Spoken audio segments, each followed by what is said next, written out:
사도행전에 보면 성령이 강림하는 사건이 총 4번 나오는데 오늘 본문까지 총 3번이 등장을 합니다. 시작점은 2장부터 시작을 하지요. 예루살렘에 성령이 갑자기 임하게 되는 겁니다. 그리고 그것 가운데 많은 사람들이 주께로 돌아오는 것을 경험하게 되지요. 그리고 이들이 더 밖으로, 더 땅끝으로 나가야 됨을 깨닫지 못하고 있는 그때에 스데반이 순교를 당합니다. 스데반의 순교를 통해서 이 예루살렘에 머물렀던 예수 믿는 모든 사람들이 각지로 흩어지기 시작하죠. 흩어지면서 빌립 집사가 어디로 갑니까? 사마리아 땅으로 갑니다. 사마리아 땅 가서 주의 복음을 전합니다. 많은 병자들이 치유를 받아요. 그런데 세례를 받았지만 아직 성령이 임하지 않습니다. 그래서 예루살렘에서 누굴 보내요? 베드로와 요한을 보냅니다. 그들이 안수하여 성령이 임하는 사건이 사마리아 땅 가운데 이루어지게 됩니다. 그것이 두 번째 사도행전에 나오는 성령이 임하시는 사건이라면, 오늘 10장에 나오는 이 사건이 세 번째 성령이 임하는 사건입니다.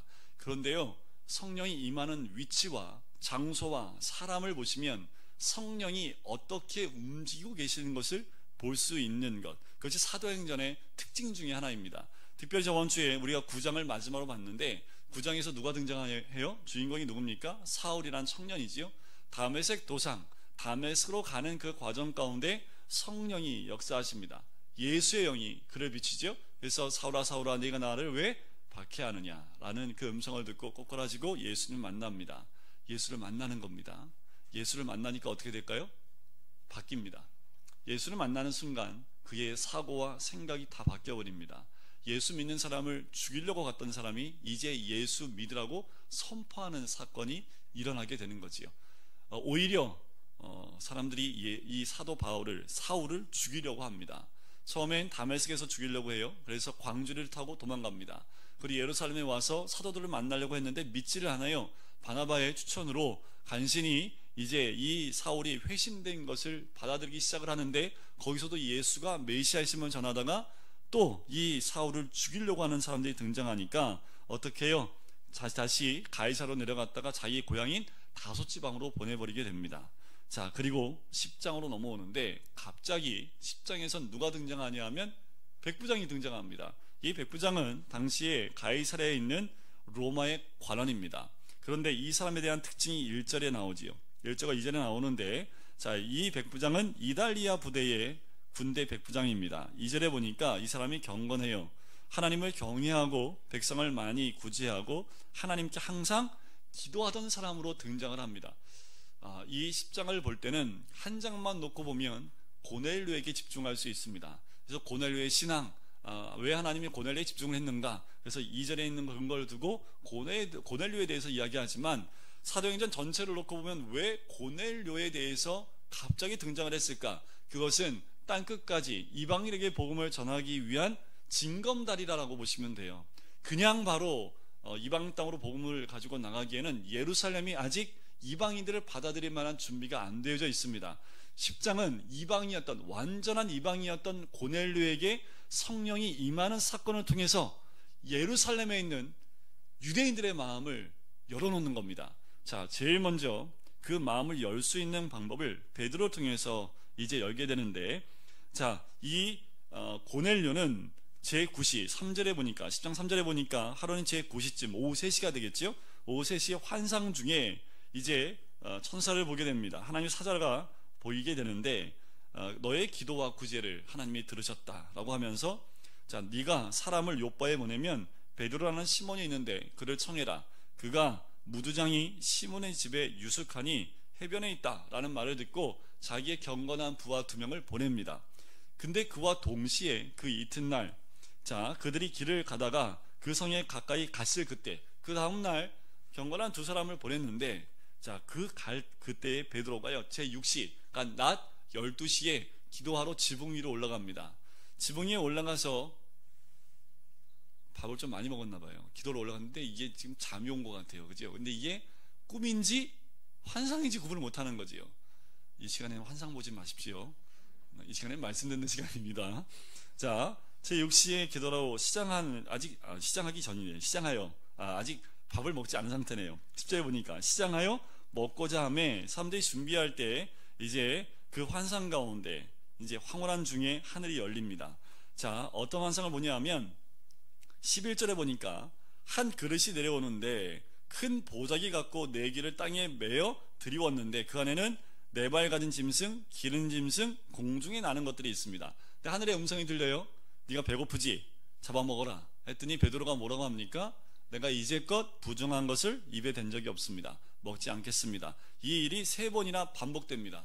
3번이나 반복됐다는 것은 이 일이 곧 일어난다는 의미이고 또 하나님이 확실한 사인으로 주신 그 모습이라는 거죠. 이게 무슨 뜻일까라고 곰곰이 기도하고 묵상하는 가운데 그 두 사람이 도착을 합니다.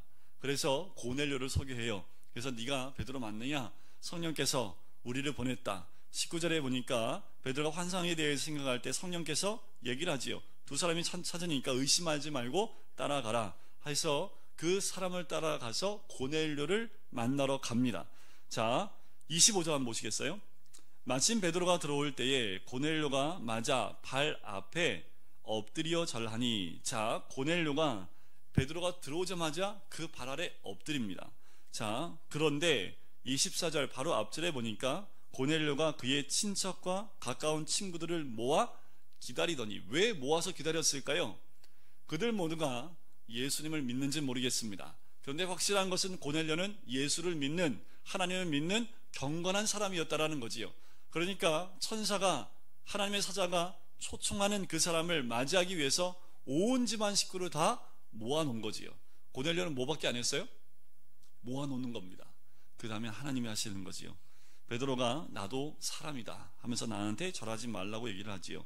내가 이방인을 만나는 것이 위법한 줄 너희도 알거니와. 28절 보세요. 유대인으로서 이방인과 교제하며 가까이 하는 것이 위법한 건 줄 알아요. 그런데 성령님이 따라가라고 해서 왔다라는 거지요. 그래서 거기서 30절 고넬료가 이르되 내가 나도 환상을 봤는데 당신을 초청하여 무엇인가 말씀을 들으라고 합니다. 그랬더니 34절에 베드로가 입을 열어 말하되 내가 참으로 하나님은 사람의 외모를 보지 아니하시고. 하나님은 사람을 외모로 보지 않으신다고 말씀하시지요. 그러면서 설교를 합니다. 베드로의 설교가 진행되면서 43절이 핵심 말씀입니다. 같이 한번 읽어볼까요? 43절입니다. 그에 대하여 모든 선지자도 증언하되 그를 믿는 사람들이 다 그의 이름을 힘입어 죄 사함을 받는다 하였느니라. 자, 오늘 읽은 본문 말씀이 이제 44절부터 등장을 하는데, 여러분들 그냥 읽으셨겠지만, 자, 앞에서 성령이 임했을 때의 사건과 지금 이 이방인들에게 성령이 임하는 사건이 달라요. 뭐가 다를까요? 차이점이 뭘까요? 이게 굉장히 중요합니다. 이걸 발견하셔야 돼요. 왜, 뭔 차이가 있느냐라는 거지요. 사마리아 땅 가운데에도 성령이 임했을 때 사건을 보면 오늘 고넬료에게 그 가정에 임했던 성령의 사건과 좀 달라요. 자, 어떤 다름이 있는지 한번 볼까요? 자, 이 말씀을 듣는데 모든 사람에게 뭐가 내려옵니까? 성령이 내려오시지요. 차이점이 뭔가요? 다른 성령이 임했던 사건, 특별히 사마리아 땅 가운데 성령이 임했던 사건은 어떻게 성령이 임했습니까? 감사합니다. 저한테는 잊어주시는 게 은혜고. 자, 그때는 어떻게 해요? 베드로와 요한이 안수하여 기도함에 성령이 임합니다. 먼저 성령 받은 자들의 안수 기도 이후에 성령이 임해요. 그런데 오늘 여기는요, 말씀을 듣는데 성령이 임하지요. 자, 그래서 우리는 말씀 듣다 성령 받을 수 있어요, 없어요? 있어요.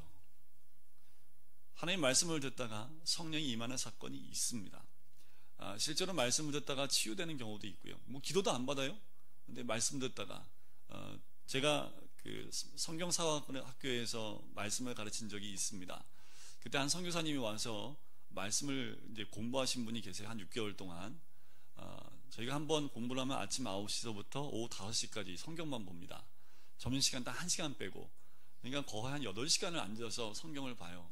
그런데 한 몇 개월 지나고 난 다음에 이 선교사님이 간증 좀 해도 되냐고 그래서, 이 선교사님이니까 선교지 간증을 하는 줄 알고 잠깐 시간을 몇 분 드렸는데, 이분이 간증하는데 무슨 간증하냐면 성경 공부하다 허리가 나왔다라는 거예요. 그래서 무슨 말씀이냐고 그랬더니, 이분이 선교지에서 들어온 이유가 이 디스크 때문에 더 이상 선교를 할 수 없어서 이제 한국에 들어온 거예요. 근데 이 선교사님이 또 말씀 공부하는 걸 너무 좋아해서 이렇게 검색을 하다가 신학교 가려고 하는 학생들이 공부하는 데가 있다고 하길래 그냥 한번 와봤대요. 근데 공부를 하는데 이분이 이렇게 앉아 있지를 못하는 분인데 말씀에 집중해서 듣다 보니까 자기가 8시간 동안 앉아 있더래요. 그래서 그렇게 몇 개월을 계속 공부를 했답니다. 그런데 앉아있는 8시간 동안에 전혀 허리의 통증을 못 느꼈다라고 하면서 그 간증을 하더라고요. 그래서 병원 갔다 오셨어요? 했더니 병원을 왜 갑니까? 다 나았는데. 진단도 안 받는 지금도 선교사 사역을 하고 지금은 이제 남편 되시는 분이 신학교 교수님인데 함께 교회를 해요. 그래서 교회를 섬기는 역할을 감당하고 계신데 말씀을 듣다가 그분은 그냥 말씀 공부만 열심히 했는데 그 말씀을 공부할 수 있게끔 하나님이 인도하셨던 그것을 간증하는 것을 듣게 됩니다. 성령은 꼭 안수를 받아야지만 되는 것도 아니고 내가 말씀 가운데 푹 들어가면 그 말씀 안에서도 치유가 일어날 수 있다는 거지요. 그 증거가 여기에 있습니다. 말씀을 듣는 모든 사람에게 성령이 임했다라는 거지요. 자, 다른 포인트로도 말씀을 드릴게요. 만약에 이들이 이때 성령을 받지 않았다면 세례를 받을 수 있었을까요? 없었을까요? 베드로가 이방인들 만나는 것이 위법한 줄 알면서 왔어요. 왜요? 만나라고 하니까. 그런데 세례를 주겠습니까? 못 주지요. 그런데 이들 가운데 말씀을 듣다가 성령이 임하는 사건을 경험합니다. 어떻게 해요? 이들이 예언을 하고 방언을 하기 시작을 하는 거지요. 같이 왔던 사람들이 놀래기 시작을 합니다. 왜요? 이방인에게도 성령이 임하는 그 사건을 보고 놀래는 거지요. 그러면서 했던 말이 이겁니다. 48절 예수 그리스도의 이름으로 세례를 베풀라. 왜냐하면 이미 성령이 임했는데 우리가 세례를 베풀지 못할 이유가 없다 하면서 이방인에게 세례를 베푸는 최초의 사건이 등장을 합니다. 이 사건 때문에 뭐가 열리냐 하면 이방 선교의 길이 열리는 거예요. 나중에 사도 바울이 이방 땅으로 복음을 전할 수 있는 길이 이 고넬료 사건을 통해서 열려요. 자, 11장 한번 넘어가 보시겠어요? 11장 1절부터 18절까지는 문제가 생겼습니다. 뭐가 문제가 생겼을까요? 이방인 만나면 위법한 거라고 베드로가 얘기했지요. 이게 문제가 생긴 거예요. 너 어떻게 이방인한테 간 거 그거 좋아? 이방인 만나서 어떻게 이방인에게 세례를 줄 수 있느냐? 라고 따지기 시작을 한 거지요. 그래서 이 공회가 생겼습니다. 이렇게 모였습니다. 공회로 모였어요. 그때 베드로가 4절부터 10절까지 자기가 봤던 환상에 대해서 이야기를 합니다. 똑같이 얘기를 해요. 그러면서 뭐라고 얘기하냐면 17절 보세요. 그런즉 하나님이 우리가 주 예수 그리스도를 믿을 때에 주신 것과 같은 선물을 그들에게도 주셨으니 내가 누구이기에 하나님을 능히 막겠느냐? 할 말이 없는 거예요. 우리들 안에는 뭐예요? 그게 잘못된 거야 라고 얘기하는데 하나님이 그걸 깨버리신 거지요. 그러니까 18절 보세요. 그들이 이 말을 듣고 잠잠하여 하나님께 영광을 돌려 이르되 그러면 하나님께서 이방인에게도 생명을 얻는 회개를 주셨도다 하니라. 자, 예루살렘 안에 이 사건이 터집니다. 그런데 먼저 가만히 보세요. 이게 지금 예루살렘에서 이것을 하나님께 영광 돌리고 하나님께 모든 영광, 하나님 최고 하면서 이런 올림일까요? 아니면 어쩔 수 없이 자기 자신 내키지 않는데 성령이 임했으니까 이거는 뭐라고 말도 못하게 했고 그냥 오케이 하나님이 열어주셨나 보다 하는 정도일까요? 왜 제가 이 말씀을 드리냐면 나중에 15장 가면 또 나와요. 이것 때문에 또 문제가 나와요. 그때 또 베드로가 또 얘기합니다.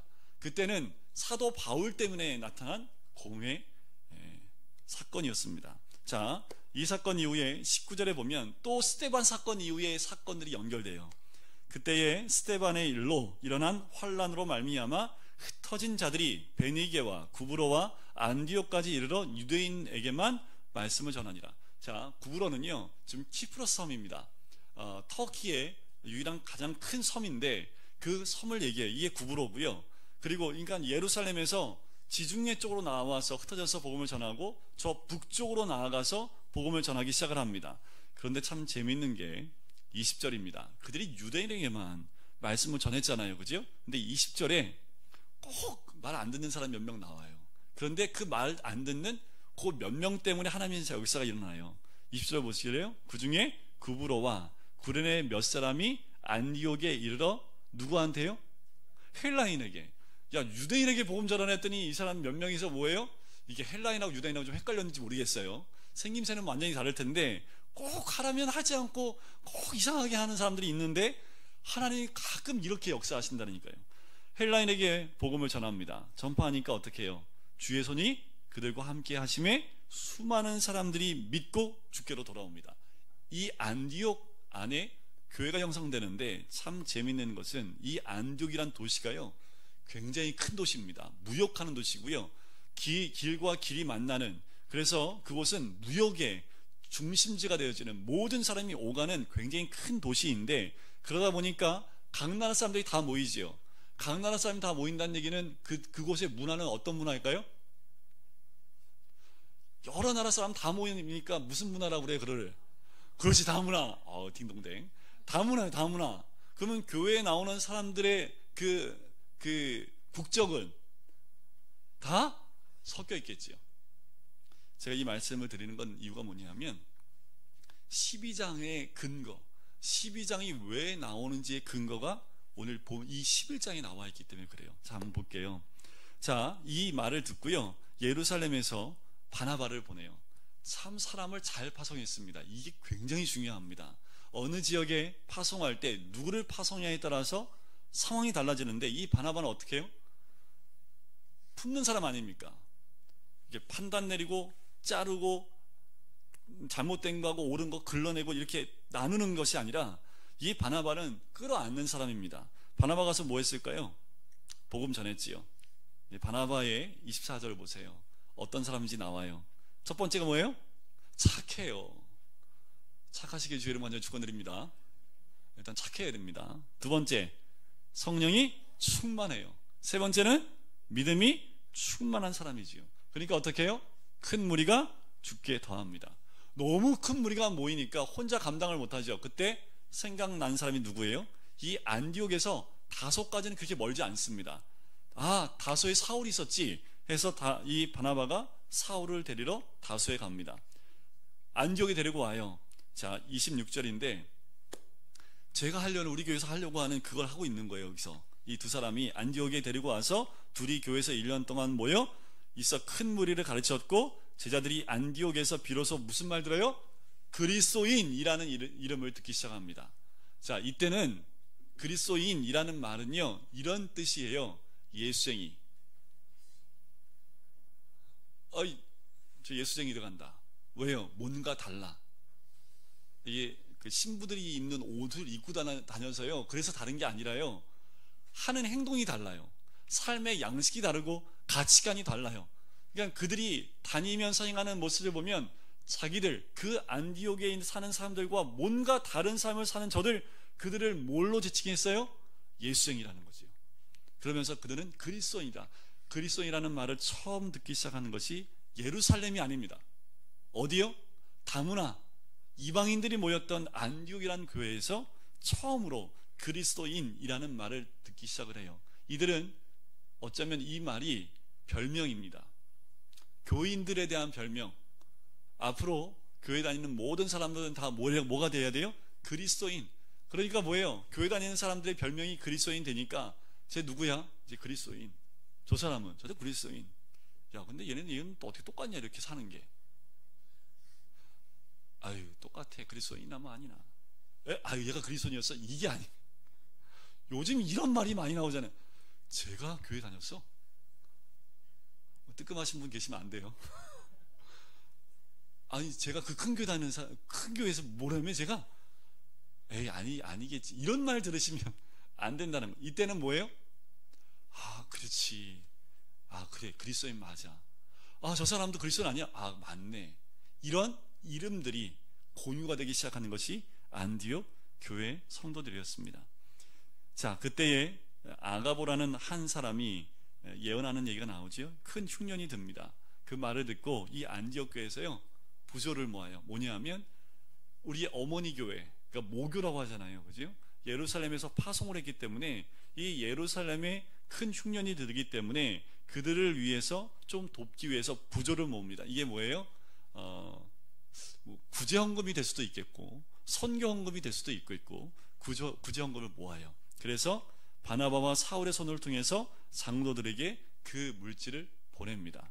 최초 구제헌금, 최초로 선교헌금을 예루살렘, 자기들을 개척시켜준 그 모교회에 거꾸로 물질을 보내는 교회가 됩니다.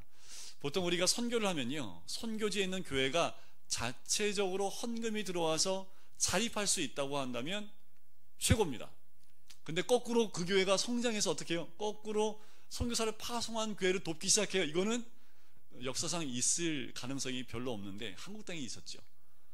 한국 땅에 온 많은 선교사님들, 거꾸로 이제는 어떻게 해요?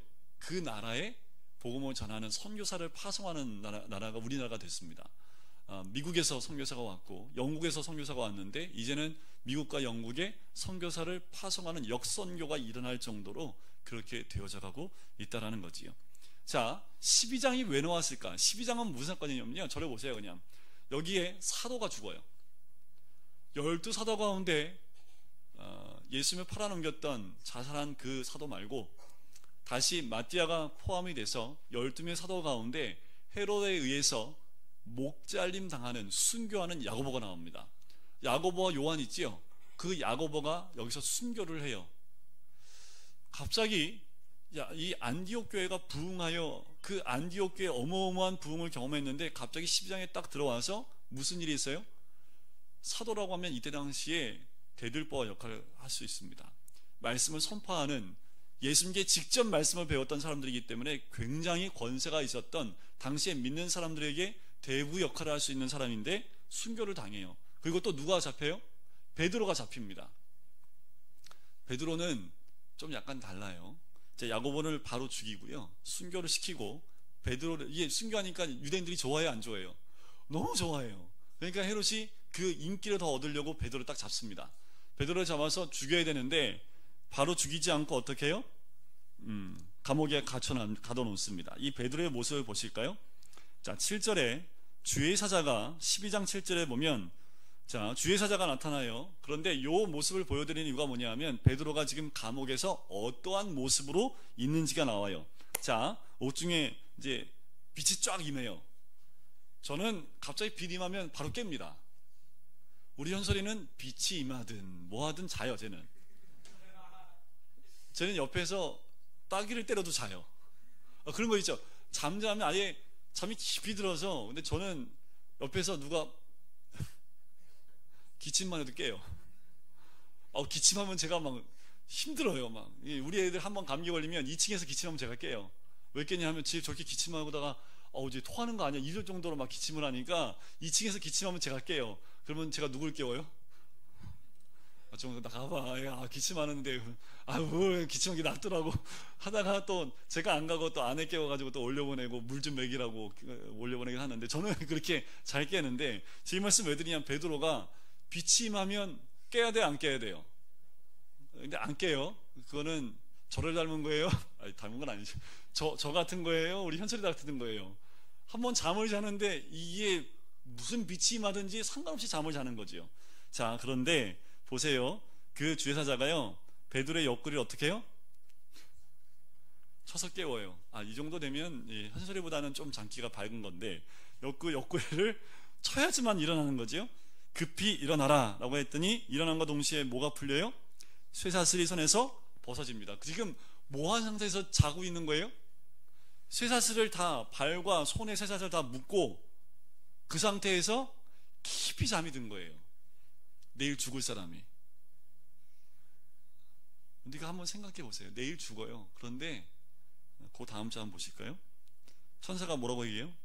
야, 띠띠고 신을 신으라. 그러니까 지금 뭐 하는 거예요? 허리끈을 뭐 하고 자고 있어요? 풀어놓고 신발 벗고. 당연히 잘 때 신발 벗고 자지요, 그죠? 근데 지금 여기는 어디예요? 감옥이에요. 다 착고에 메어져 있어요. 그런데 허리띠 풀르고 신발 벗고, 그리고 8절 끝에 보세요. 겉옷을 벗어놓고 자고 있는 거예요, 지금. 그러니까 어떻게 자고 있는 거예요? 안방처럼. 옷 다 벗었고, 이왕 자는 거 내일 죽더라도 잠은 실컷 자야지 하고 지금 자고 있는 거예요. 그러니까 천사가 거꾸로 찾고 풀고, 야, 허리띠 불러, 신발 신어, 겉옷 빨리 거치고 나와 라고 하는 거지요. 베드로가 어느 정도까지 됐는지 보시겠지요. 내일 순교하는데 전혀 문제가 안 됩니다. 내일 순교하더라도 오늘 감옥 안에 있다 할지라도 옆에 지금 지키는 그 병사가 있는데도 그 안에서 어떻게 돼요? 코를 드르렁거리면서 하고 있는 거예요. 베드로의 달라진 점입니다. 과거에는 죽는 것 때문에 무서워했고 두려워했던 이 베드로가 성령이 임하고 나니까 내일 죽는 거 별 문제가 안 되는 거지요. 그러니까 어떻게 해요? 두려움이 없어요. 자, 그렇게 천사가 베드로를 데리고 나와요. 근데 베드로는 뭐인 줄 알아요? 이게 환상인가 꿈인가? 그래서 여러분들 있잖아요. 이게 영화로 하면 쫙 가면 문이 그냥 스르르 열리는 거예요. 딱 가면 문이 스르르, 그러니까 지금 문을 몇 개를 통과하는데 문이 그냥 열렸다 닫혔다 열렸다 닫혔다 계속 와서 나와 보니까 천사가 떠남에 11절 보세요. 이에 베드로가 정신이 들어 이르되 내가 이제야 참으로 주께서 그 천사를 보내어 나를 헤로데스 왕과 유대 백성의 모든 기대에서 벗어나게 하신 줄 알겠노라. 정신이 바짝 든 거지요. 그래서 이 베드로가 누구한테 가냐면요, 12절 보세요. 마가라 하는 요한의 어머니 마리아의 집에 가니 여러 사람이 거기서 모여 기도하고 있더라. 왜 기도하고 있을까요? 네, 베드로 때문에 기도한 거지요. 그러니까 베드로가 어떻게 해요? 문을 두들깁니다. 막 문을 두들기니까 그 안에서 롯데껌이 나오는 거지요. 로데. 네, 이거 외우기 참 좋아요. 롯데. 네, 로데라는 여자가 나왔는데 누구세요? 그랬더니 베드로가 문 좀 열어. 누구신데요? 내 목소리 몰라? 그랬더니 깜짝 놀라서 문도 안 열어주고 안에 들어가서 얘기를 합니다. 들어가서 베드로가 왔어요. 그랬더니 네 미쳤지? 지금 이 사람들이 누굴 위해서 기도하고 있어요? 베드로를 위해서. 근데 베드로 왔다고 하니까 너 미쳤지? 에이, 아니면 그의 영혼이 왔겠지. 뭐하고 똑같으냐 하면 하도 비가 안 와서 이제 모든 마을 사람들이 기도하러 이제 비 내려달라고 기도하러 올라가는데, 우리 윤소리보다 더 우리 민소리하고 저 꼬마 애들, 근데 5살, 6살짜리 애가 우산을 들고 가니까 어른들이 너 이렇게 화창한 날씨에 우산을 왜 들고 가냐? 우리 지금 비 오게 하기 위해서 기도하러 올라가니까 당연히 비 오니까 우산 가져가야지요. 이거 똑같은 거지요. 여러분들 어느 위치에 계십니까? 기도 열심히 하면서 이게 이루어지면 에이, 이런 게 우리들의 믿음이 아닌가. 이거 15절 보세요. 네가 미쳤다 라는 말을 이 로데가 들어요. 계속 두들기니까 베드로의 문을 열고 이 사람들이 환영하고 또 은혜를 받지요. 그 헤롯은 20절 이후에 보면 죽임을 당해야 됩니다. 이게 벌레에 맞아 죽었다고 하는데 학자들에 의하면 아마도 안에 병균이 생겨서 그것 때문에 죽었지 않았을까라고 얘기를 합니다. 자, 예루살렘에 이런 고난이 있는 이유가 무엇일까라는 거예요. 자, 예루살렘이 예루살렘 교회로서의 역할을 감당하지 못하니까 어떻게 해요? 그 촛대가 어디로 옮겨집니까? 안디옥 교회로 옮겨져 가는 거예요. 안디옥 교회는 더 확장되어지고 커지는데 오히려 예루살렘 교회는 확장되지 않고 어떻게 돼요? 사도가 순교를 당함으로 더 숨어들고 더 지하로 숨어들고 믿는 자의 모습을 드러내기 너무나 어려운 환경으로 이 예루살렘이 바뀌어버립니다. 왜냐하면 예루살렘이 선교의 전처지 역할을 감당할 수 있는 위치가 그들의 마음이, 그들의 믿음이 되지 않는 거지요. 지금도 한국에 있는 이 선교의 촛대를 중국으로 옮긴다는 말 여러분들 많이 들어보셨지요? 지금도 진행되어져 가고 있다고까지 할 정도입니다. 이제 한국 땅에서 선교사를 파송한 숫자보다 중국에서 선교사를 파송하는 숫자가 이제 더 늘어나서 곧 추월당한다는 얘기가 있습니다. 중국 사람들은 워낙 사람이 많기 때문에 지금 믿는 자의 숫자가 1억 가까이 된다고 할 정도로 굉장히 급속도로 복음이 나눠지고 있어요. 여러분들 어느 순간에 중국 무너집니다. 기도하시는 분들이 이구동성 하시는 말씀이에요. 언젠진 몰라요. 그런데 오래 가지 않는다고 표현을 합니다. 일본은 참 우리나라보다 엄청 일찍 복음을 받아들였는데 안 바뀌어요. 그래서 이런 말 공개적으로 하면 좀 그렇지만 일본은 좀 쉽지 않을 것 같아요. 근데 중국 땅은 한순간에 변화되고요, 저 북한 땅도 한순간에 변화된다고 합니다. 한국 땅에 있었던 그 촛대가 중국으로 옮겨가지 않기 위해서 많은 분들이 지금도 기도를 하고 있어요. 선교의 사역을 감당하기 위해서라는 거지요. 자, 이런 일이 있고 난 다음에 12장 24절에 보니까 하나님의 말씀은 흥왕하여 더하더라는 거지요. 그런데 이상하지 않으세요? 사도 한 명이 순교하고 또 한 명도 순교 당할 뻔한 그 사건이 있었는데 어떻게 하나님 말씀이 더 흥왕해 갑니까? 자, 25절 보세요. 바나바와 사울이 부조한 일을 마치고 안디옥으로 돌아가지요. 11장 끝에와 12장 마지막 절이 연결되어집니다. 자, 이 13장부터는 드디어 땅끝까지 가는 제1차 선교가 시작되는 것이 13장의 내용입니다. 자, 이제 다음에 사도행전을 함께 볼 때는 제가 이 지도를 통해서요 1차, 2차, 3차 선교 여행을 어떻게 가는지를 한번 지도를 통해서 제가 한번 그려봐 드릴게요. 오늘 말씀을 통해서 한번 보면, 자, 여기에 안디옥 교회에 13장 1절에 보면 선지자들과 교사들이 있습니다. 자, 이름이 나오지요. 바나바와 니게르라 하는 시므온과 구레네 사람 루기오와 분봉왕 헤롯의 젖동생 마나엔과 사울이라. 자, 그들이 갖고 있는 사회적 지위 보시면 차이가 있지요. 이들 가운데 니게르라는 것은 검다라는 의미입니다. 그러니까 인종이 다양하다라는 거지요. 이것은 무엇을 의미합니까? 이들이 이방 땅에 나가서 복음을 전하는데 전혀 거리낌이 없습니다. 하나님의 복음을 그대로 전하는데 인종과 사람에 따라 차별을 두지 않고 누구에게나 복음을 전할 수 있는 그 모든 기반이 되어져 있는 사람, 그 교회가 이 안디옥 교회라는 것을 볼 수 있지요. 2절을 보실까요? 주를 섬겨 금식할 때 성령이 이르되 내가 불러 시키는 일을 위하여 누구를 따로 세워요? 바나바와 사울입니다. 지금 안디옥 교회 바나바와 사울은 어느 위치에 있는 사람일까요? 바나바하고 사울 떠나면 돼요, 안 돼요? 우리는 잘 모르죠, 그죠? 지금 이 바나바하고 사울이 무슨 역할을 했었습니까? 말씀을 가르치는 역할을 했지요. 또 예루살렘 교회에서 담임 목사 파송한 거예요. 당회장을 좀 파송해서 되일에 어떻게 교회가 부흥하면서 부교육자 한 명을 데리고 온 거지요. 아주 능력이 많은 부목사 한 명을 데리고 와서 지금 둘이서 교회를 확장하고 부흥시켜 놓은 거지요. 그런데 기도하는데 성령님이 누구를 보내라고요? 당회장과 수석 부목사를 보내라는 거예요.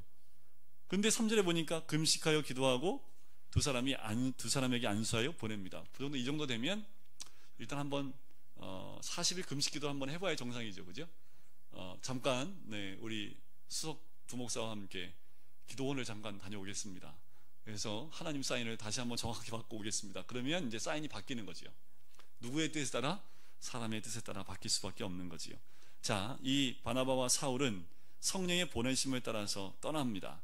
자, 4절부터 나오는 그 말씀을 보면, 자, 어디서부터 시작하냐면 수리아 안디옥에서부터 시작을 해요. 거기서 해안가에 나오면 실루기아라는 곳이 있습니다. 거기에 와서 거기서 배를 타고 구브로라는 곳, 구브로, 그 키프로 섬이 있잖아요. 구브로의 살람이라는 곳에 머물러요. 살라미에 왔다가 배를 그 육지를 통과해서 반대편에 있는 바보라는 곳에 이릅니다. 자, 보실까요? 4절에 보면 실루기아로 가지요. 4절 끝에 구브로로 가서 5절에 살라미에 이릅니다. 5절 끝에 요한을 수행원으로 두었더라. 6절에 보니까 온 섬 가운데로 지나서 바보에 이르러. 이 바보는요, 원래 발음대로는 파포스라고 합니다. 파포스. 그런데 한국말로 할 때 그냥 에이 바보, 외우기 편하라고 왜 바보라는 곳에 이르러요. 자, 거기에 갔더니 거기에 누가 있어요? 바예수라. 바예수는 예수의 아들이란 뜻이죠. 바는 아들이란 뜻이 있거든요. 그 이름을 가진 유대인 거짓 선지자 마술사가 있습니다. 거기에 키프로섬 전체에 총독이 있는데 그 이름이 서기오 바울입니다. 그래서 사울이 이때부터 바울이라고 이름을 바꿔요. 자, 이 마술사 8절에 보니까 이 마술사 엘루마는 번역한 마술사인데 대적하여 총독을 못 믿게 합니다. 9절 보세요. 이름이 바뀝니다. 바울이라고 하는 사울.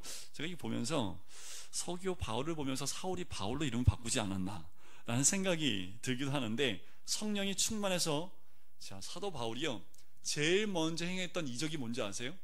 사람 눈멀게 하는 겁니다.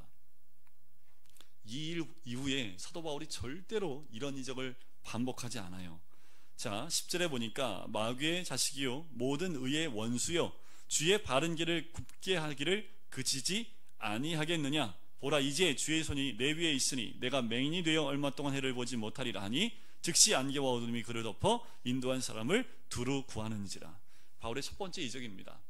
과거에도 이렇게 복음을 막는 그런 일들이 있는 그 사건 가운데서 성령에 의해서 역사했던 여러 가지 안 좋은 사건들이 일어났던 때도 있지요. 자, 이런 것을 통해서 어떻게 해요? 복음이 들어갈 수 있도록 사도 바울을 통해서 역사가 일어납니다. 그리고 배를 타요. 배를 타고 다음 주에 제가 또 지도를 이제 좀 보여드릴 텐데, 키프로섬에서 배를 타고 올라옵니다. 배를 타고 올라가는데 버가라는 곳에 이르러요. 자, 바보에서 배 타고 13절에 보니까 밤빌리아에 있는 버가에 이르니. 근데 지금 가면요, 이 버가라는 곳이요, 해안가가 아닙니다. 육지에 있어요. 그래서 학자들이 뭐라고 생각을 하냐 하면 안탈리아라는 곳이 있어요. 이 안탈리아, 아탈리아라고 여기 나오는데 그거는 지금 안탈리아라고 하거든요. 거기가 얼마나 좋은 곳이냐 하면 그 여왕 애굽의 그 영화 이름 갑자기 생각이 안 나지요? 이집트 여왕 있잖아요. 아주 클레오파트라하고 그 헬라 왕하고 사귈 때 한 달 동안 머물렀던 해안 도시가 이 안탈리아입니다. 지금도 보면 굉장히 아름다운 도시입니다. 그 안탈리아로 갔다가요, 거기서 육지가 아니라 수로가 있는데 아마도 지금은 없어졌는데 강줄기가 이 버가까지 연결되었지 않았을까라고 학자들이 봐요. 그래서 배를 타고 안탈리아에서 배를 갈아타고 버가까지 이 강을 따라서 버가로 간 거지요. 중요한 이야기는 13절 끝에 보니까 요한은 그들에게서 떠나 예루살렘으로 돌아갑니다. 왜 이랬을까? 여러 가지 의미가 있는데, 출발할 때는 자기 삼촌이 대빵이었는데 이제 가면서 뭐가 바뀌어요? 사도 바울이 그 선교의 가장 으뜸으로 나오기 시작을 합니다. 이제 순서가 바뀌고 나니까 그게 마음이 상했다는 얘기가 있고요.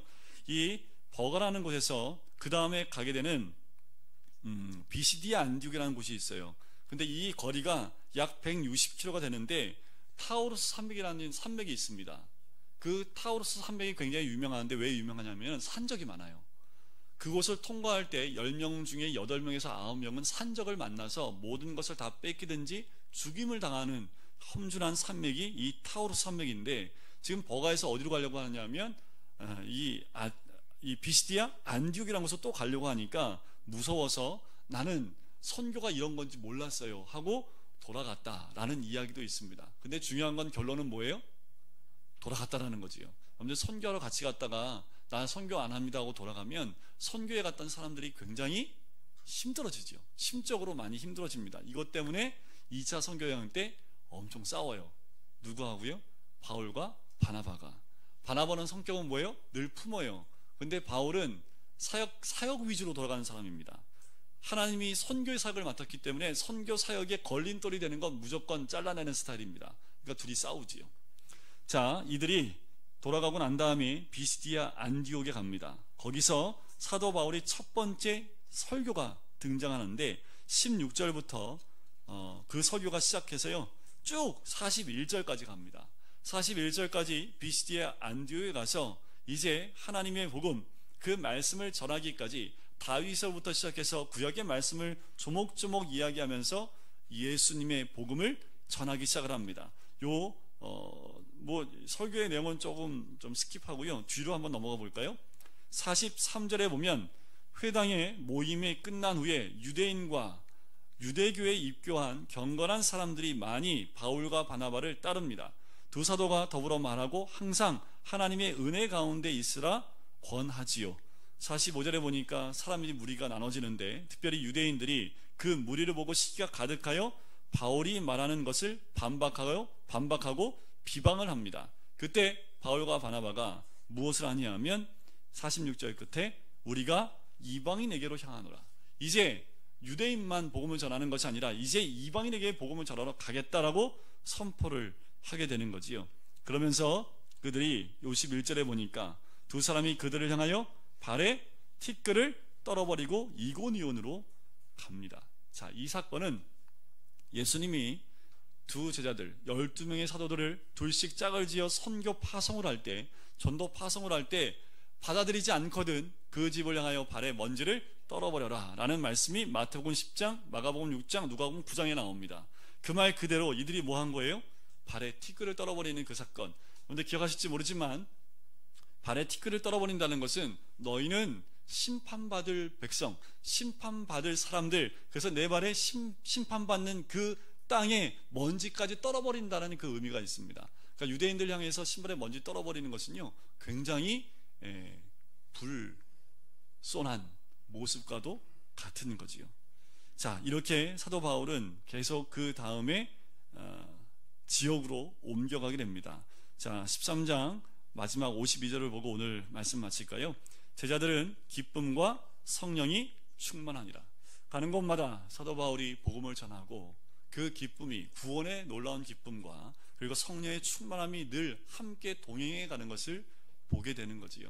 이렇게 사도 바울은 하나님의 그 복음을 가지고 1차 선교여행과 2차와 3차와 오늘 사도행전에는 제4차 선교여행까지만 적혀 있는 것이 사도행전 28장까지의 내용입니다.